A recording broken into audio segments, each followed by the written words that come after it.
এরপরেও তিনি মত প্রকাশের স্বাধীনতা দিতেন। সুবহানাল্লাহ বলেন। আপনারা সিরাতুন নববিয়্যা গাজওয়াতে বদর আল কুবরা, বদরের যুদ্ধে নবীজি সাল্লাল্লাহু আলাইহি ওয়াসাল্লাম যখন শিবির স্থাপন করলেন যে এখানে মুসলমানদের শিবির হবে, ঘাঁটি হবে, তখন একজন সাহাবী খুবাব ইবনুল মুনযির রাদিয়াল্লাহু তাআলা আনহু এসে আল্লাহ রাসূলকে বললেন, ইয়া রাসূলুল্লাহ, আরাআইতা হাদাল মানজিলা আনজালাকাহুল্লাহ লাইসা লানা আন নাতাকাদ্দামাহু আও নাতাআখারা আন। ইয়া রাসূলুল্লাহ, আপনার কাছে জানতে চাওয়া, এই যে বদরের প্রান্তরে আমরা শিবির স্থাপন করেছি, এটা কি আল্লাহর পক্ষ থেকে নির্দেশ পেয়ে আপনি এই জায়গাটি বেছে নিয়েছেন?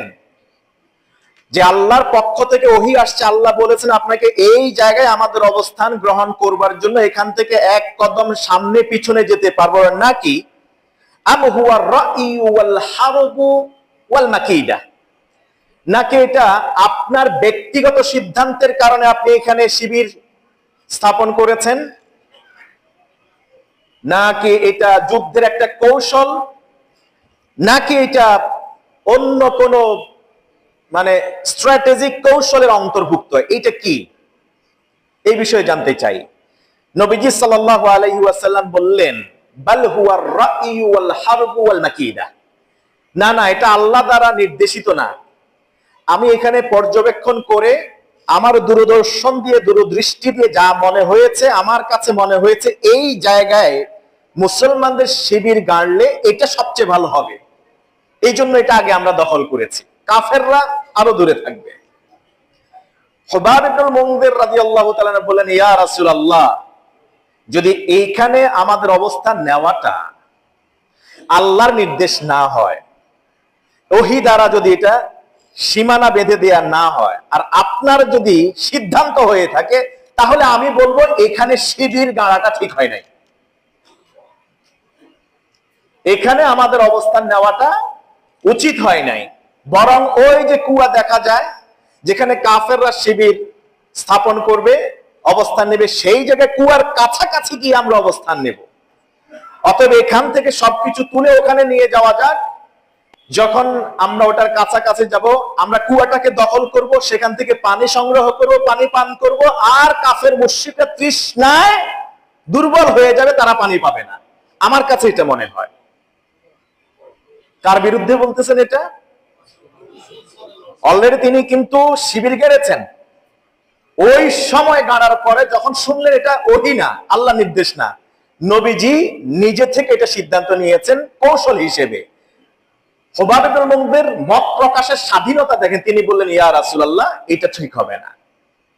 নবীজি সাল্লাল্লাহু আলাইহি ওয়াসাল্লাম অন্যদের সাথে মুশাওয়ারা করলেন এবং দেখেন খুবাব ইবনুল মুনযির যেই জায়গার কথা বললেন সেটা এখান থেকে উত্তম, তাই নবীজি কালক্ষেপণ না করে এখান থেকে শিবির তুলে খুবাব ইবনুল মুনযির যে জায়গাকে টেরিটরি দেখিয়ে দিলেন, সেখানে গিয়ে শিবির গাড়লেন।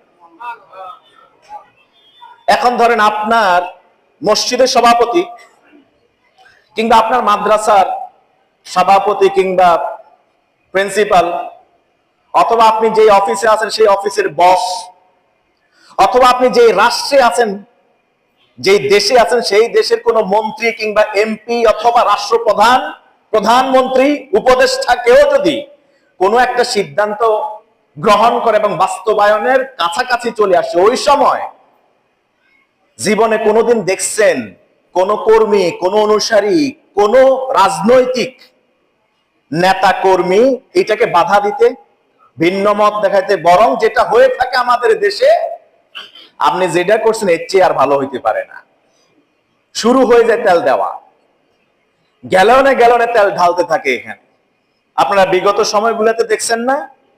তোমার কথা কয় না, দেখছেন তো, এক্সপেরিয়েন্স আছে তো। আপনি যা করছেন, যা বলছেন এটাই সঠিক। আপনি যদি 30 লাখ কন, 30 লাখে সঠিক, ঠিক কিনা বলেন? আপনি যেটা বলবেন বিশ্ববিদ্যালয় এখান থেকে, ঢাকা থেকে বের করে ওই অজয়পাড়া গ্রামে দিবে, এটাই ঠিক আছে, ঢাকায় রাখা যাবে না, এটাই সঠিক। মাদ্রাসায় ধর্মীয় শিক্ষক রাখা যাবে না, এটাই ঠিক আছে। নারীরা ঘরের ভিতরে থাকবে না, বাইর হবে, কাজ করবে, এটাই ঠিক আছে। সবকিছু ঠিক ঠিক হুজুকে বাঙ্গাল আছে না? তো নবীজির আমলে ঘটনা কি এরকম ছিল?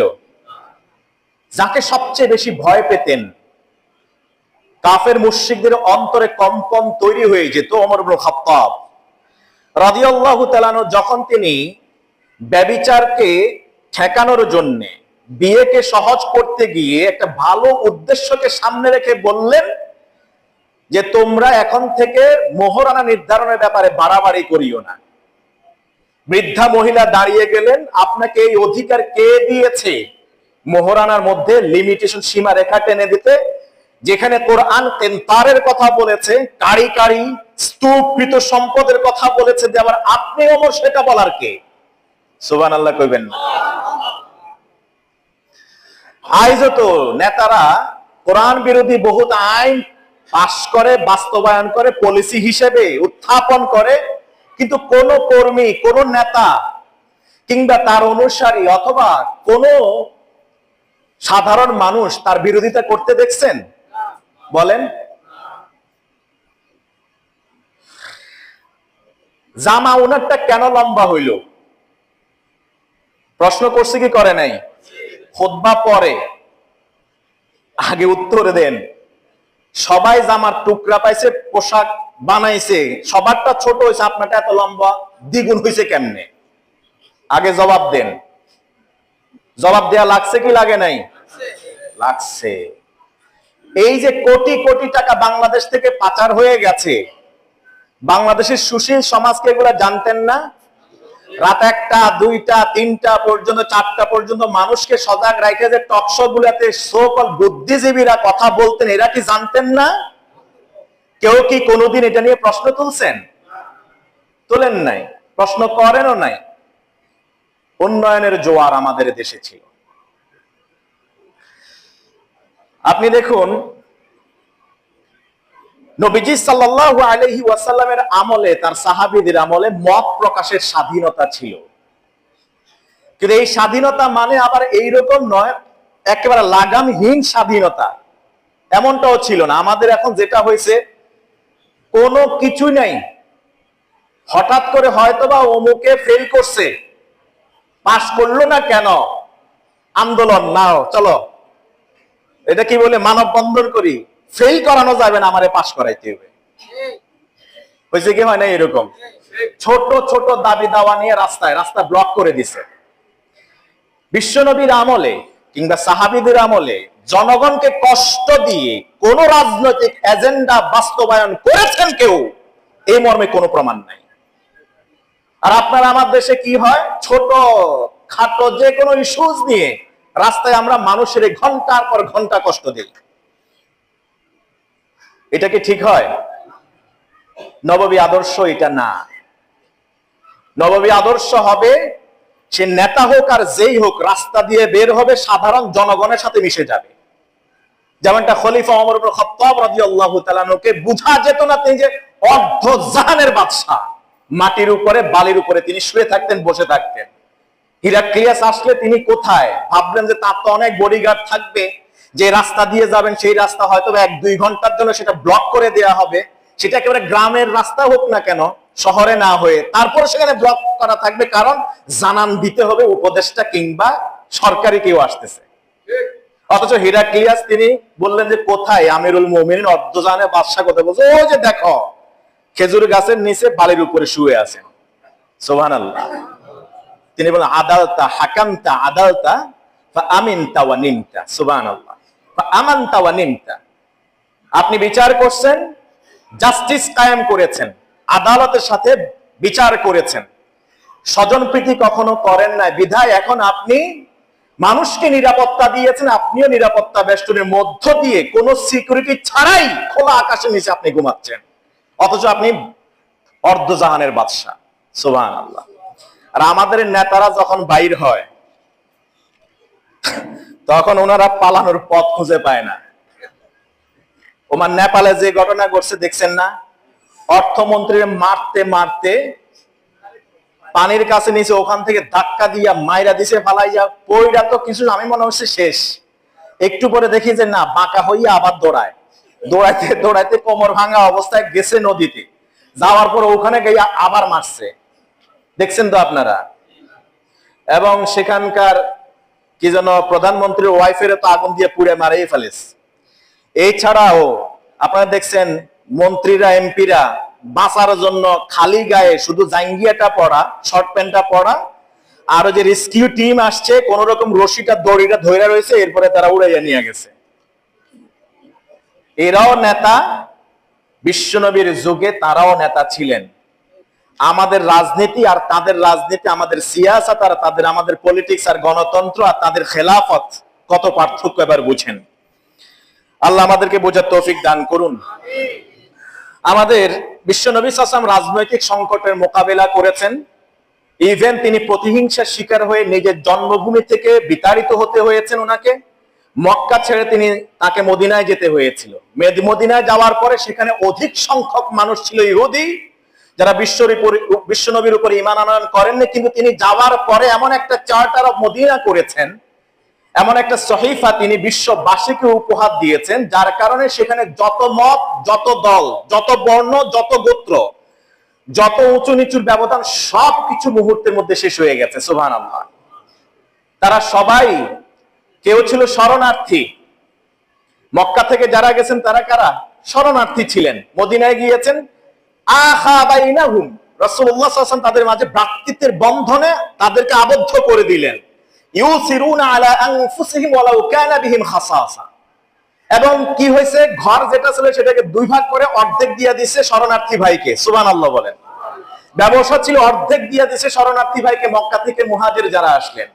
স্ত্রী যদি একাধিক থাকে, একজনকে তালাক দিয়ে দিয়েছেন, এবং দেওয়ার আগে বলছেন এই যে আমার দুটো স্ত্রী, যাকে ভালো লাগে, আপনার পছন্দ হয় তাকে বলেন, আমি তাকে তালাক দেব, আপনি তাকে বিয়ে করবেন। সুবহানাল্লাহ। তা আমাদের দেশে শরণার্থী আছে কিনা নাই, এই সমাধান এখনো হয়েছে? কোরবান কিন্তু প্রায় আরেকটা কাছাকাছি। আমাদের প্রধান উপদেষ্টা মহোদয় বলছিলেন আগামী কোরবানি আপনাদের দেশে গিয়ে একসাথে ঈদ করবো। নাকি কোরবানি ঈদে তো, নাকি রোজার ঈদে, আল্লাহ ভালো জানে। এই যে দেখলাম, আর তো কোনো অগ্রগতি এখনো পর্যন্ত নজরে পড়তেছি না। হ্যাঁ,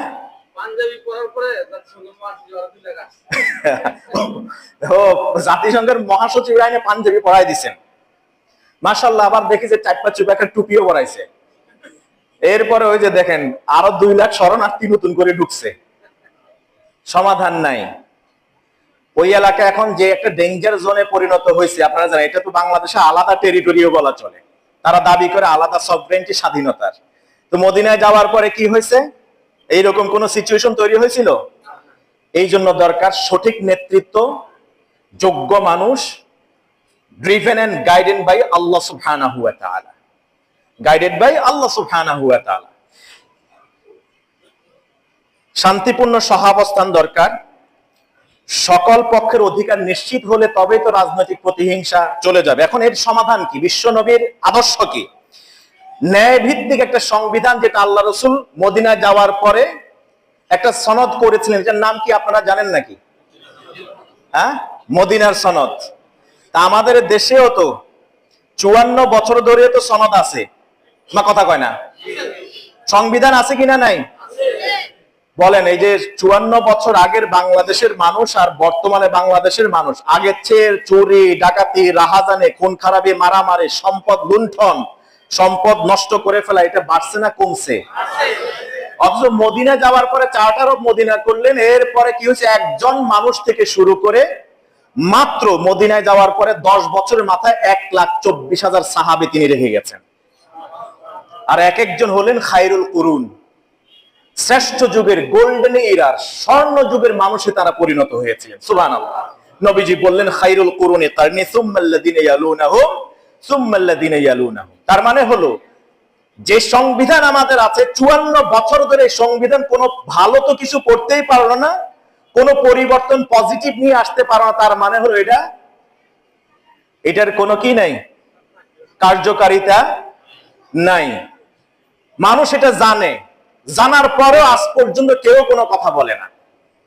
আজ পর্যন্ত এইটা সংশোধন করা দরকার কিংবা ঠিক করা দরকার, এই নিয়ে কথা বলে না। যার কারণে আমাদের কোনো ভাগ্যের পরিবর্তন, মাঝখান দিয়ে 2000 1000-এর বেশি শিশু সন্তান তারা জীবন দিল, 2000-এর উপরে তারা পঙ্গুত্ব বরণ করলো, 71-এর পরে আবার নতুন আরেক ঘটনা ঘটলো, এরপরেও 1 বছর গুজারে গেছে, এখনো দেশের কোনো পরিবর্তন হয়েছে নাকি? কথা বলেন, হয়েছে?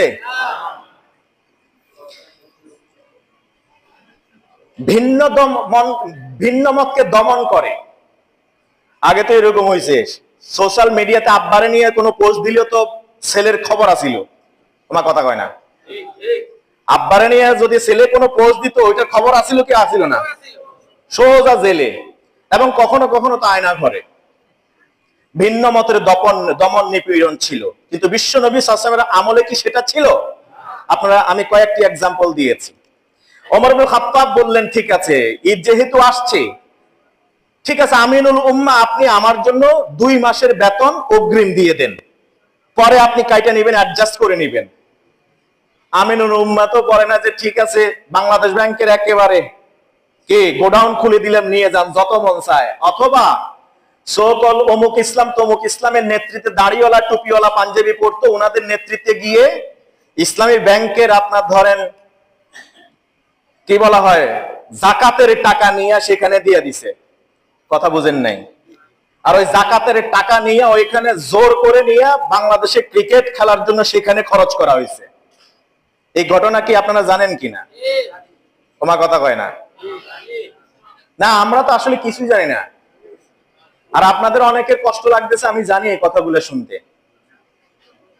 কারণ হচ্ছে আপনারা চাইতেছেন না। যদি চাইতেন 54 বছরে দেশের পরিবর্তন একটা না একটা কিছু হইতো, চান না বলেই তো এই অবস্থা।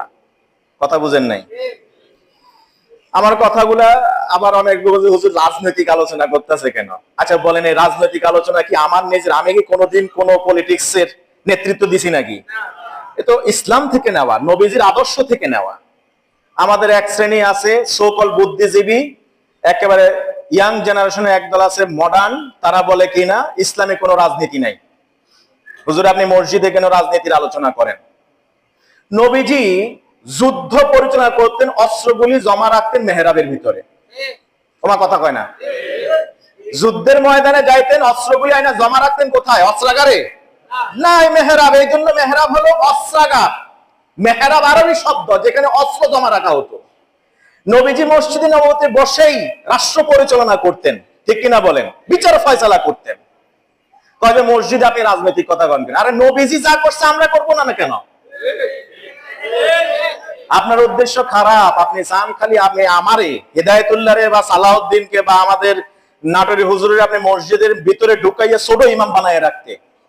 খালি আপনার জন্ম হইবে, আকিকা লাগবে, সুন্নিয়তের কি যেন খতনা হইবে, আপনার বিয়ের দরকার, বাচ্চার নাম রাখা লাগবে, এরপরে কি আপনি মইরা গেলে আল্লাহু আকবার বলে জানাজা, একবারে 1000 টাকা 10,000 টাকা দিয়া আপনারে পুরো জান্নাতি।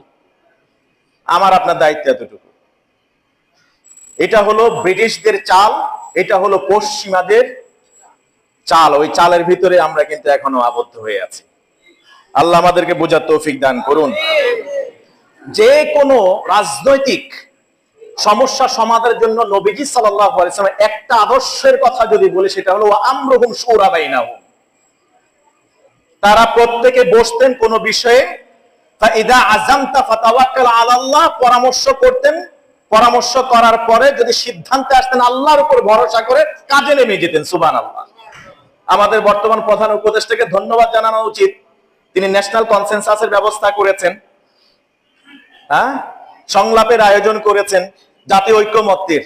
কিন্তু মাসের পর মাস চলে যাইতেছে, সিটিং এর পর ইটিং হয়, আজও পর্যন্ত কিন্তু সব দল এক জায়গায় আসতে পারে নাই।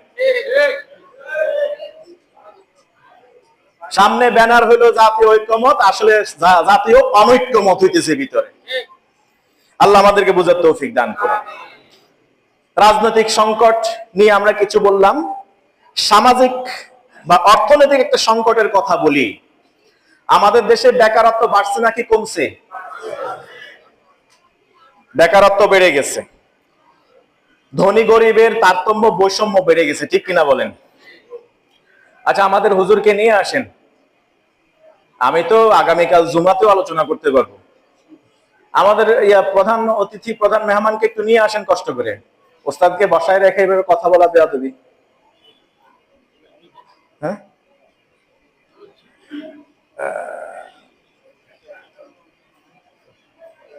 আচ্ছা হুজুর আস্তে আস্তে আমরা আর একটু চালাইতে পারি তো নাকি? আমাদের দেশের ভাগ্যের চাকা, অর্থনৈতিক ভাগ্যের চাকা কেন ঘুরে না? কেন আমার আপনার এই অবস্থা? কেন দ্রব্যমূল্যের ঊর্ধ্বগতি? কেন আপনার ভর মৌসুমে আপনি সঠিক ভালো মালটা পান না? কেন আপনি ফরমালিন ছাড়া কোনো খাবারে কিনতে পারেন না? এর পিছনে কয়েকটি কারণ। নববী আদর্শ যদি আপনি জানতে চান, প্রথমত হলো আমাদের দেশে যে অর্থনীতি চালু আছে তার ম্যাক্সিমাম হলো সুদ ভিত্তিক অর্থনীতি। এইরকম খুব কম মসজিদ আছে যে মসজিদে সুদ ভিত্তিক অর্থনীতি নিয়ে কথা বলছে আর খতিবের চাকরি আছে। কথা কয় না? আর আমিও মাঝে মাঝে, আমার তো এই 16-17 বছরের খেতাবাতগিরি, যখন এই সুদের আলোচনা করি আর ঘুষের আলোচনা করি, মাঝে মধ্যে হয়তো বা ওই যে পিলার গুনি আর কি চোখ দিয়া, কিন্তু মুখ দিয়ে কথা চলতে থাকে, না জানি কার চোখের মধ্যে গিয়ে পড়ে, পড়ার পরে আমার অবস্থা শেষ। এরকম ঘটনা ঘটছে কি ঘটে না দেশে? ঘটছে। সুদের ওয়াজ করলো কেন? কারণ সেক্রেটারি নিজে সুদের সাথে জড়িত। ঘুষের ওয়াজ করলো কেন? কারণ সভাপতি নিজেই তো ঘুষের মহাজন। কথা বুঝেন নাই? এই জন্য দেখেন যে চোখে চোখ করছে, আরো যে আমার দিকে তাকায়া তাকায়া না কইছে, তার মানে সে সামনে আমি খাই। এই হুজুরে তো রাখা যাবে না। এই সংকট কি আমাদের দেশে আছে না এখনো? আমরা ভাবলাম যে না, দ্বিতীয় স্বাধীনতা আমরা পেয়েছি, মাহফিলগুলি এখন অন্তত পক্ষে নির্বিঘ্নে আল্লাহর কথাগুলি, দ্বীনের কথাগুলি বলা যাবে। এখনো লেজর ভিত্তিক আগের সেই ফেসিসদের উত্তরসূরিরা এখনো আছে কিনা? নাই। মাহফিল এখনো বন্ধ করে করে না। এখনো রাজনৈতিক কথা বলে মাইক কেড়ে নেয় কি নেয় না? নেয়। সামনে সময় আসতেছে, আরো দেখবেন আরো মারাত্মক অবস্থা আসতেছে। নবীজি সাল্লাল্লাহু আলাইহি ওয়াসাল্লাম যে অর্থ সমাজ তিনি চালু করলেন সেটা ছিল সুদবিহীন। যে অর্থ সমাজ চালু করতে 20 থেকে 22 বছর সময় নিয়েছে ইসলাম। ইসলাম চাইলে একটা আয়াত নাজিল করেই হারাম করে দিতে পারতেন সুদ, কিন্তু ইসলাম সেটা করে নাই। 20 থেকে 22 বছর সময় নিয়েছে ইসলাম সমূলে সুদকে অর্থনীতি থেকে নিষিদ্ধ ঘোষণা করতে। 4 বার রিভিলেশন হয়েছে। প্রথম কোরআনের আয়াত সূরাতুর রুম এর 39তম আয়াত নাজিল হয়েছে। সেখানে বলা হয়েছে তোমরা যে সুদে টাকা লাগাও মনে করো এটা বাড়ে, আসলে সেটা বাড়ে না। ওয়ামা আতাইতুম মির রিবা লিয়ারবু ফি আমওয়ালিন নাস ফালা ইয়ারবু ইনদাল্লাহ। আল্লাহর ক্যালকুলেশনে আসলে সুদে টাকা লাগাইলে বাড়ে না। বাড়ে নাকি? তোমার কথা বলে না। আমার একটা এক্সাম্পল দেন। এই এলাকার সুদখোর, সুদের মহাজন, সুদ খাইতে খাইতে দাড়ি চুল পাকায় ফেলছে, ইভেন রমজান মাসেও ছাড়ে না। ওরে সুবহানাল্লাহ। রমজান মাসের লেনদেনটা হয় ইফতারের পরে, তার সে রোজা রাখছে না। কিন্তু এইরকম একজন সুদীর কথা আপনি আমাকে দেখেন এক্সাম্পল হিসেবে, তার সম্পদ অক্ষত অবস্থায় আছে, সম্পদ নিয়ে কবরে যাইতে পারছে, সুখে শান্তিতে জীবন কাটায় গেছে। একজন সুদী মানুষের এক্সাম্পল দেন, আছে নাকি? It's declared from Allah by revealing the revelation from the 7 heavens. আসমান থেকে আয়াত নাজিল করে আল্লাহ বলেন ইয়ামহাকুল্লাহুর রিবা ওয়া ইউরবিস সাদাকাত। সুদী যত লেনদেন আছে সব ধ্বংস করবেন, এই ঘোষণা কার? আপনার ওই যে এক বালতি দুধ, এক ফোঁটা কি, এটারে কি বলেন আপনি? এই এলাকায় নোয়াখালীর মানুষ বেশি, এই জন্য মাঝে মাঝে আমি কথা কইতে মজা পাই। এক পর্যায়ে গিয়ে আমি তো সেমি নোয়াখালী নিজেও মানে ওর মধ্যে ঢুকে যাই। সনানি কয়, সনা, হ্যাঁ সনা কয় কেন? মানে গরুর পেশাব এক বালতির মধ্যে যদি এক ফোঁটা পড়ে ওইটা আরো বিশুদ্ধ হয়, তাই না? হ্যাঁ, নষ্ট হয় কিনা? হাদিসে এসছে এরকম কয়েক কোটি টাকা হালাল পথ থেকে এসছে, সেখানে জেনে শুনে একটা দিরহাম ওই সুদের সাথে যদি যুক্ত হয়, মূল টাকার সাথে যুক্ত হলে পুরো সম্পদ ধ্বংস করবেন কে? আল্লাহ তাআলা। পুরো সম্পদ ধ্বংস করবেন। এই জন্য দেখবেন সুদখোর তার সম্পদ বাড়ে না, এমনি দেখায় আঙ্গুল ফুলে কলা গাছ। আল্লাহ বলতেছেন তুমি যেটা সুদে লাগাও মনে করো বাড়তেছে, ফালা ইয়ারবু ইনদাল্লাহ, আসলে আল্লাহর গণনায় বাড়ে না, বরং এটা কমতে থাকে। দেখবেন আমাদের এলাকায় এক সুদখোর ছিল, ছোটবেলায় আমরা দেখতাম। এই সুদখোর একটা বাইক ছিল ওই সময়ে, বুঝলেন, যখন বাইক মানুষ কল্পনা করতে পারে না, কয়েক গ্রাম মিলে একটা বাইক পাওয়া যেত না। এই সুদখোর আমরা যখন বড় হয়েছি তখন দেখি বাইক সেটাই আছে। কথা বুঝেন নাই? কারণ তার আমরা খবর নিছি যে টাকা পয়সা কোনো আছে না, হাড় কিপটা মানুষ। কিপটা কয় প্রকার? 3 প্রকার। কে কইতেছে? হাড় কিপটা, জাত কিপটা, আর একটা হলো রাম কিপটা। আমরা ভাবছি যে এটা কোনো এরকম কিপটার মধ্যে পড়ছে কিনা, আসলে না। ওর আসলে টাকা বাড়ে নাই, সম্পদ থাকে না, এক জায়গা দুই জায়গা থেকে পায় কিছু, মাসে মাসে আরেকজনের দিছে পুরোটা নিয়েই ভাগছে। কথা বুঝেন নাই? ওই যে অনেক সময় হুজুরেরা কি করে, আমার বাপে মাঝে মাঝে কয় যে টাকা হুজুরের পকেটে রাখা মানে চোরের পকেটে রাখা। ও কয় নাউজুবিল্লাহ। আপনি যদি প্যান্ট পরেন আপনার এক ধরনের সতর্কতা, আর আপনি যদি পাঞ্জাবি পরেন আপনার সতর্কতা ভিন্ন রকমের। আপনি কি মুড়ির টিনে যখন, মুড়ির টিন তো বুঝেন, যখন ওঠেন এক হাত দিয়ে কি ওইটা ধরবেন নাকি পকেট চেক করবেন ওখানে ধরে রাখবেন, এই নিয়ে আবার টেনশন। কারণ আপনার এই পকেটে রাখা মানে কি চোরের জন্য এটা সহজ করে দেওয়া, আছে না এরকম? তো সুদী লোকেরা যেটা করে, আসলে সে 2-3 জায়গা থেকে সুদে লাগাইয়া ওখান থেকে কিছু কিছু আনে, আর এক জায়গায় সেটাকে বেশি লাভের আশায় দেয়, একদম পুরোটাই যায়। আছে না এরকম? দ্বিতীয়ত আল্লাহ তাআলা কোরআন আয়াত নাজিল করলেন, সূরা নেসার 160 এবং 61তম আয়াত। তৃতীয়ত সূরা আলে ইমরান। চতুর্থত সূরা বাকারা। এই আয়াতের মাধ্যমে আল্লাহ তাআলা প্রায় 22 বছর পরে গিয়ে কমপ্লিটলি সুদকে হারাম করে দিয়েছেন।